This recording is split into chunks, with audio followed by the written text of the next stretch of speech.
ಚೈತ್ರ ಅವರು ಇದ್ದಾರೆ. ನಮಸ್ಕಾರ. ಕೊಪ್ಪಳದಿಂದ. ನಮಸ್ತೆ ಸರ್. ನಮಸ್ತೆ ಸರ್. ಸರ್ ನಾನು ತಮ್ಮ ಎಜುಕೇಶನ್ ಎಜುಕೇಶನ್ ಏನಾಗಿದೆ? ಇಂಜಿನಿಯರಿಂಗ್ ಆಗೈತೆ ಸರ್. ನನ್ computer science engineering in computer science ಆಗೈತೆ ಸರ್. ಓಕೆ. ನಿಮ್ಮ ಲೈಫ್ ಅಲ್ಲಿ ಟಿಎಂ ನ ಪ್ರಾಮುಖ್ಯತೆ ಏನಿದೆ? ಬಹಳ ಇಂಪಾರ್ಟೆಂಟ್ ಸರ್. ನನಗೆ 2 ಮಕ್ಳು ಅದಾವ ಸರ್. ನನಗ ಪಾಪುಗ 9 ತಿಂಗಳಿದ್ದಾಗ ಫುಲ್ ಸೀರಿಯಸ್ ಆಗಿತ್ತು ಸರ್. ಅಡ್ಮಿಟ್ ಮಾಡ್ಬಿಟ್ಟಿದ್ದೆ. ಅದು ಎದರಿಂದ ಅಂದ್ರೆ ಮೆಡಿಸಿನ್, ಆಂಟಿಬಯೋಟಿಕ್ಸ್. ಕೆಮ್ಮು ನೆಗಡಿ ಆಗಿಲ್ಲ, ಕಡಿಮೆ ಆಗಿಲ್ಲ, ಮತ್ತೆ ಇನ್ನೊಂದ್ ಕಡೆ ತೋರ್ಸೋದು. ಅದಕ್ಕೂ ಕಡಿಮೆ ಆಗಿಲ್ಲ ಅಂದ್ರ ಫುಲ್ ಬೆಳಗ ಮುಂಜಾನೆ ಸೀರಿಯಸ್ ಆಗ್ಬಿಟ್ಟಿತ್ತು ಸರ್. ಅಡ್ಮಿಟ್ ಮಾಡಿದೆ, ಹುಷಾರಾದ್ರು ಬಂದ್ ಗುಟ್ಲೇನೆ ಡಿಸೈಡ್ ಮಾಡಿದೆ ಈ ನಿಮ್ಮನ್ನು ವಿಡಿಯೋ ನೋಡ್ತಿದ್ದೆ, ಫಾಲೋ ಅಪ್ ಮಾಡ್ತಿದ್ದೆ ಸರ್. ನಾನು ಅವಾಗ ತಡಿ ತೋರ್ಸೋಣ ಅಂತ ಬೆಂಗಳೂರಾಗ ಇದ್ವಿ, ಕರ್ಕೊಂಡ್ ಬಂದೆ ಸರ್. ನಾನು ಅವಾಗಿಂದ ಚೊಕ್ಕಾಗಿ ಸರ್. ಮಕ್ಕಳಿಗೆ ಮೆಡಿಸಿನ್ ಇಲ್ಲ, ನಮಗೂ ಮೆಡಿಸಿನ್ ಇಲ್ಲ. ನಮ್ ತಯಾರಿಗೆ ಅಸ್ತಮ ಇತ್ತು, ಅದು ಕಡಿಮೆ ಆಗೈತಿ.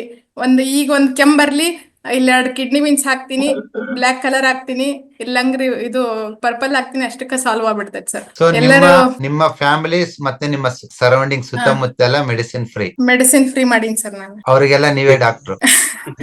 ಹೌದು ಸರ್. ಆನ್ಲೈನ್ ಎಲ್ಲ ತಗೊಳ್ತಾರೆ ಸರ್ ಟ್ರೀಟ್ಮೆಂಟ್. ಮೊನ್ನೆ ಕಾರ್ಟಿಗೆ ಅವ್ರೊಬ್ರು ಫೀಡ್ಬ್ಯಾಕ್ ಹೇಳಿದ್ರಿ ಸರ್, ಅಸ್ತಮಾ ಕ್ಲಿಯರ್ ಆಗೈತ್ರಿ 2 ಪಾಯಿಂಟ್ಗೆ ಅಂತಂದ್. ಅವ್ರ ಮಕ್ಕಳನ್ನ ಅವ್ರ ಮನ್ಯಾಗ ಮೆಡಿಸಿನ್ ಫ್ರೀ ಆಗೈತೆ ಸರ್.